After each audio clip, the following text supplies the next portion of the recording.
Here we are now. It's been about 4 days since we've hooked up the tube.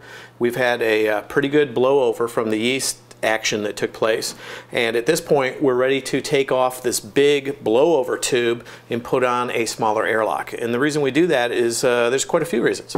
Yeah, well, the number one reason, the main reason is we want to continue to keep everything clean inside the carboy. So what we'll do is we're going to remove this tube because this is not as active as it once was, and then we're going to put this little airlock onto the top of the carboy.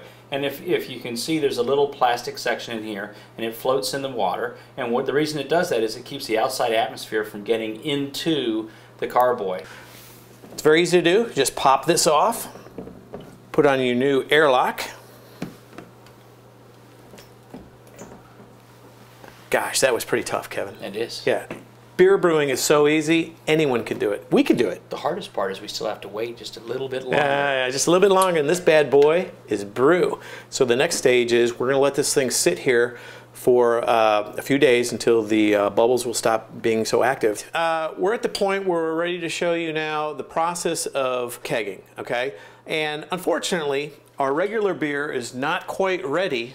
So I've kind of dummied up a little batch of fake beer here just so I can show you the process. And you're wondering, well, why are you doing that? Well, because my beer's not ready, and we don't want to waste good beer if it's not ready, okay? And unlike politicians, we're going to tell you the truth. Isn't that right, Kevin? Exactly right. All right. So the next step in the bottling process is we've got to get the good beer into another container and then put it into the bottles or the keg. You could go straight from here, but there's sediment and loose floating objects, and God, it's pretty scary looking, isn't there?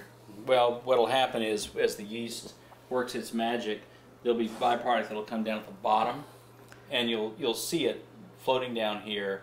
And what we want to do is pull the beer out, but leave that residue in the carboy. All right, and the way we're going to do that is just a simple garbage can, okay? Just pick it up at any store. It does not matter.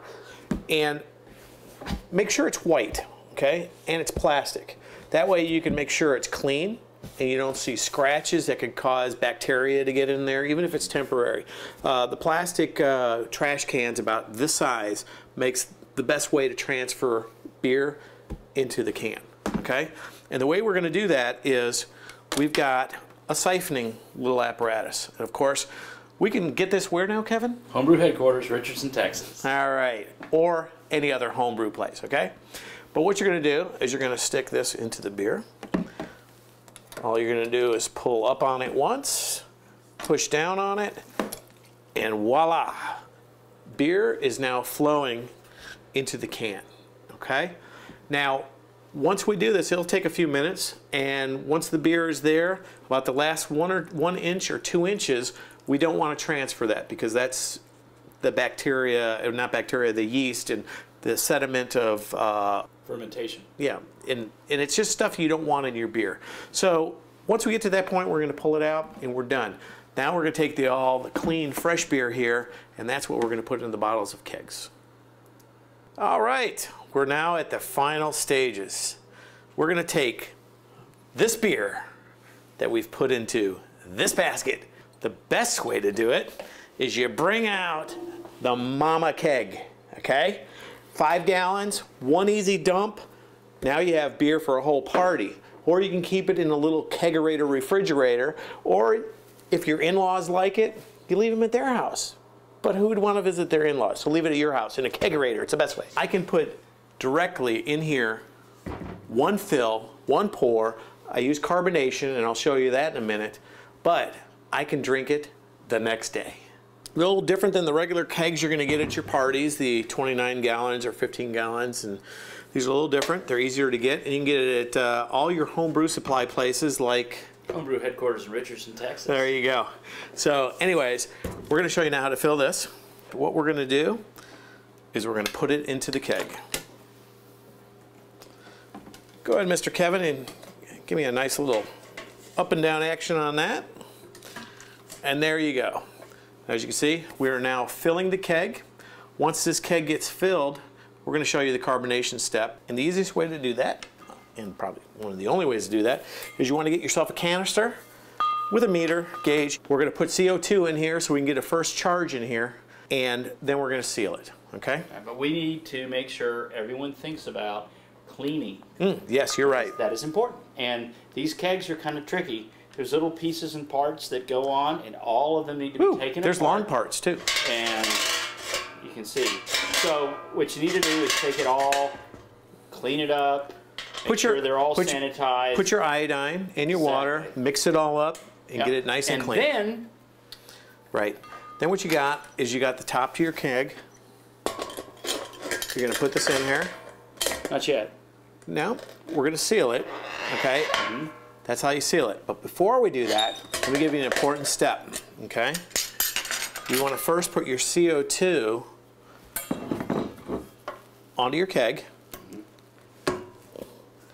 And you're going to fill it with just a little bit of gas, shut it off, and that allows the air to come out of the keg. Because once again, it's all about cleanliness. Exactly right. Okay? So now, we've gotten some of the air out. So one of the things we want to do is put the seal in, okay? Stop it. Now everything's perfectly sealed. We're going to add gas to it again, but we're not done. We're going to relieve the gas, and we're going to do it again.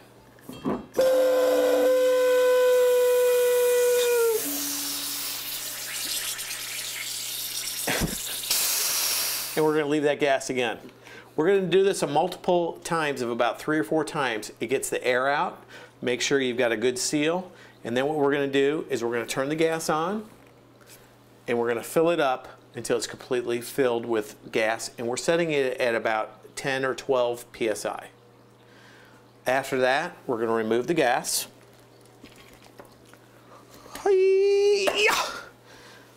And after that, this keg's ready to go. The next step, we're going to roll it, and there's a reason for that. It allows more of the gas to get inside the beer and carbonate that. You're going to do it one day, let it rest, the next day, and you're ready to drink your beer. One of the tricks to the carbonation is the cooler the liquid, the easier it is to get gas into the liquid. So when it's warm, it won't absorb as much of the CO2. So your first day when you carbonate, it'll be warm, but if you think about it, you put it in your kegerator, your refrigerator, whatever that is, then when that's completed and it's cold, you do another process, and then it really takes into the carbonation from the beer. And that's why kegging is so much better than bottling. Within 2 days, you're ready to drink your beer, and you worked pretty hard at it. 2 days. 1 day. Well, you can do it in 1 day. 2 days gives you better carbonation. Why wait?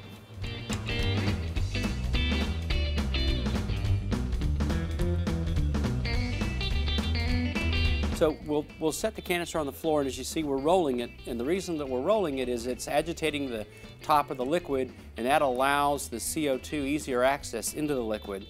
And so we continue to roll it until we begin to hear the hissing sound of the CO2 slow down, and that's when we've equalized with the pressure that's on the dial. There's only one last thing to do. And that's to drink the beer. And enjoy it thoroughly. And I don't have to show you this. I'm sure you know how to do this. But if not, invite us to your parties. We'd love to come.